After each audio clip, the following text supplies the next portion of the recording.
uNkulunkulu siyabonga Baba, siyabonga mpela kuqala. Siza kuwe uNkulunkulu asiphethe lutho, siza kuwe uNkulunkulu ngothando, sizothanda izwe lakho, sizolekelela isizwe sakho. Ngazo zonke izikhathi Nkosi asiyiboni sifanele ukuthandwa nguwe, ngazo zonke izikhathi asiyiboni sifanele ukuba bakhulu, kodwa ngaso sonke isikhathi Nkosi siqhuba wena phambili. Sicela ube isibani endleleni yethu yokulwela lelizwe, sicela ube isibani endleleni yethu yokukhomba iy'ngane zethu indlela. Sicela ube udondolo kuyo yonke into esiyenzayo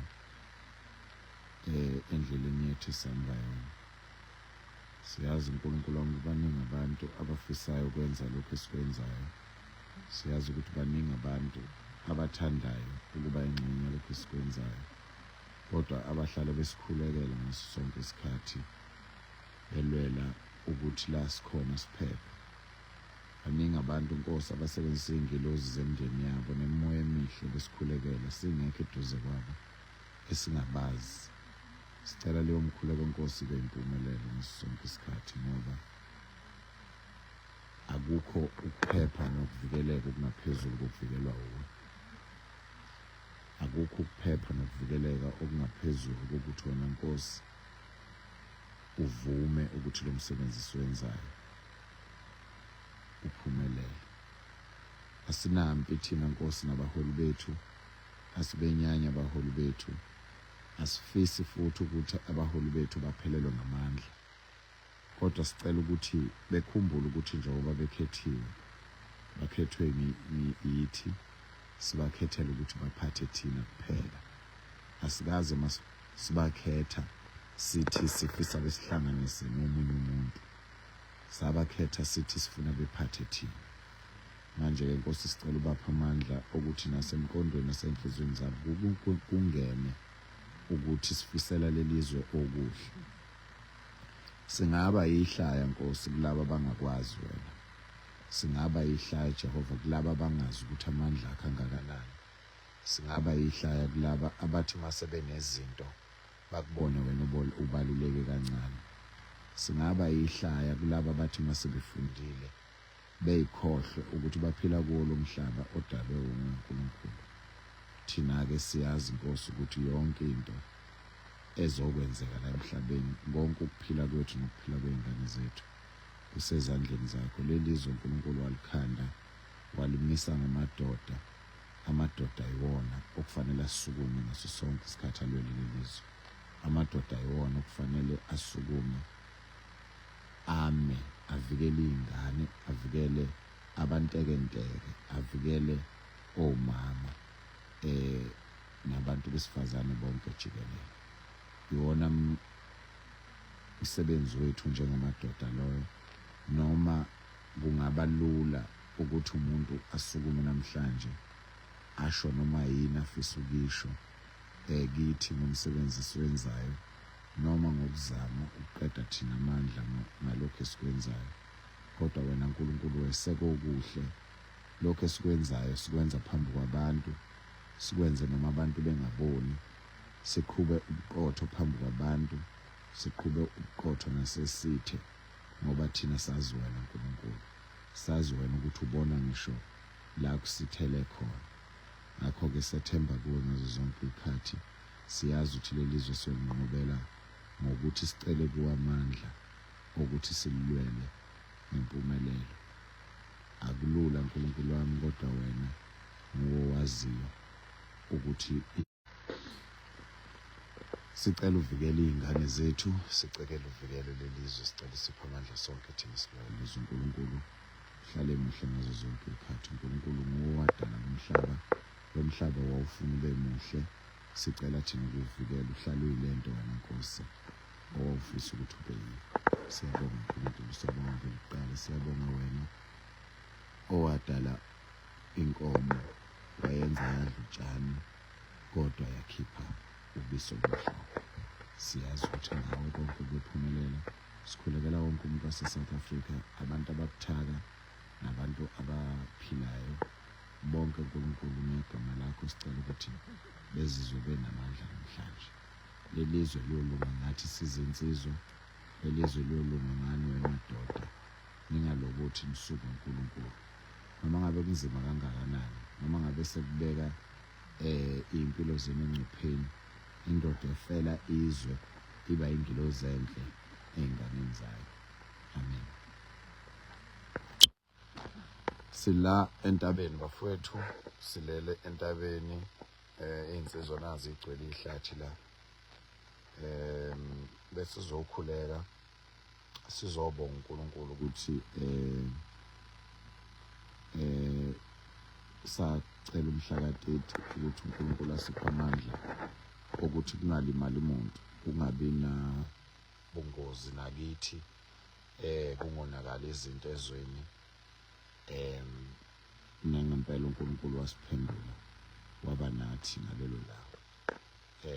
Asikubonanga okuningi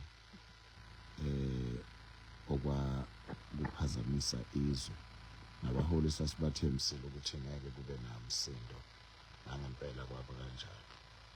So-ke siyacela ukuthi siqhubeke-ke bafowethu lapha, sizobonga lokho. Siphinde futhi sicele amanye amandla kuNkulunkulu ukuthi sisaqhubekela phambili-ke manje sisakha imisebenzi yabantu bakithi, selekelela abantu bakithi ukuthi nabo bekwazi ukuphila ezweni labo okufanele bephile kulo. Kwenzeke kahle lokho. Sizophuma-ke bafowethu, sizophuma-ke siye kulezi nsizwa ezisahleli engakahambi. Kusukela nje ngoMsombuluko ngizobe ngiphumile la. Kulezi ezinye izinto bengisalekelela nje, lapha-ke ngizobe sengiphumile ngiyosebenza. Akuzukuba lula-ke ingane zakwethu, asizukudlala-ke nalaba bantu ngoba sibanikile ithuba lonke. Sabacela ukuthi abahambe bebuyele emazweni abo, silungise nathi izwe lethu. Kodwa uyabona-ke abanye ukuthi hayi, izinga lokwedelela lithe ukuba phezulu. Asizukuxabana-ke nabo, kodwa bazobuzwa ubunsizwa ukuthi buhamba kanjani. Nizobuza ubunsizwa webantu bokufika ukuthi bubaluleke ngani, njengoba nibhizi nje nidelelana lapha kuma-comments.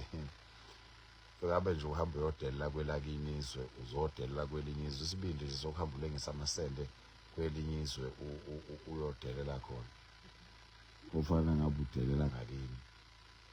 But-ke kuzothi mase kuhlangenwe-ke ebese ubona ukuthi kwakufanele uhambe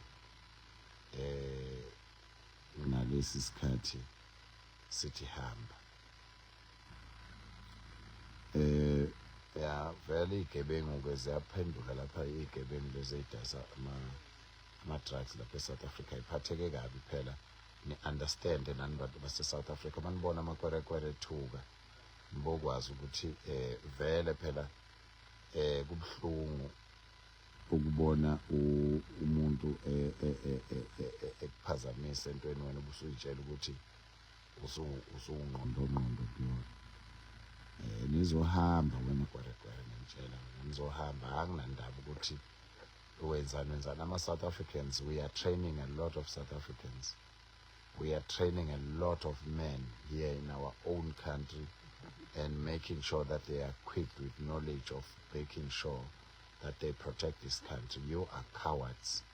You are cowards. You left your countries because you are not men. You are just useless bunch of fools.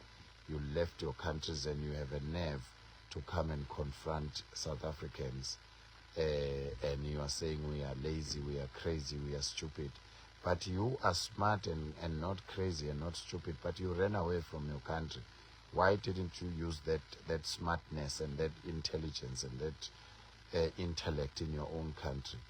So, asinamsebenzi thina nayo yonke lento. You can swear and say whatever, but we are here We are men. We are in our countries. We are also facing death. We are also facing jail time. We don't care. You ran away because you are nothing. You ran away from your parents. You left your own kids. You left your own children. You left your own mama who brought you to this earth. And you have a nerve to confront us and swear us and talk nonsense about South Africans. But you are so lazy. The lazy person is you, who didn't want to be a man. Tina, we are here talking to our God, telling our God and asking our God for the strength, because the journey is too long and too steep. So Tina, and we don't care. You can swear as much as you want here. You can swear as much as you want here in our country. Even you are using our language to even swear us, showing that we are the greatest.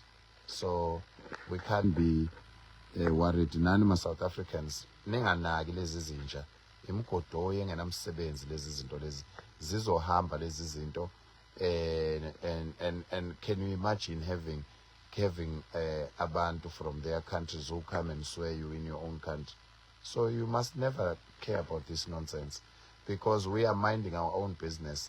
I'm in my own account in my own country talking to my own people, and then you find a kwere coming into the life. So nizohamba nihambe niyonuka le ngakini, niyanuka nizohambe ninuka isizwe leli, hambani kombona umuntu onuka noma egezile. Yebo. So ke asizu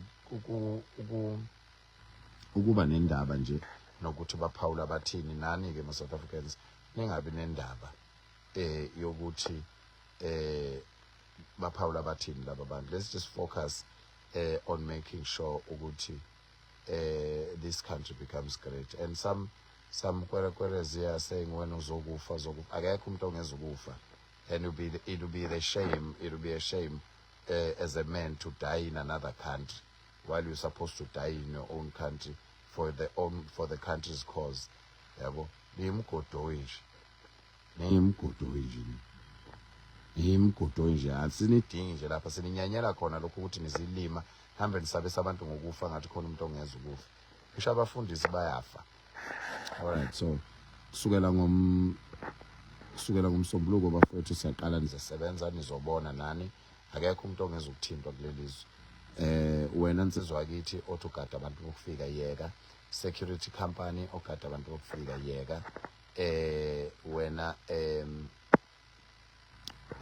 mfowethu onosibaro umuntu okufika nje ibutshela udadewenu behamba, because njengamanje busy silekelela izwe lethu, and we are going to make sure that this country comes back to its feet. We are fighting for our country. We are not fighting anyone.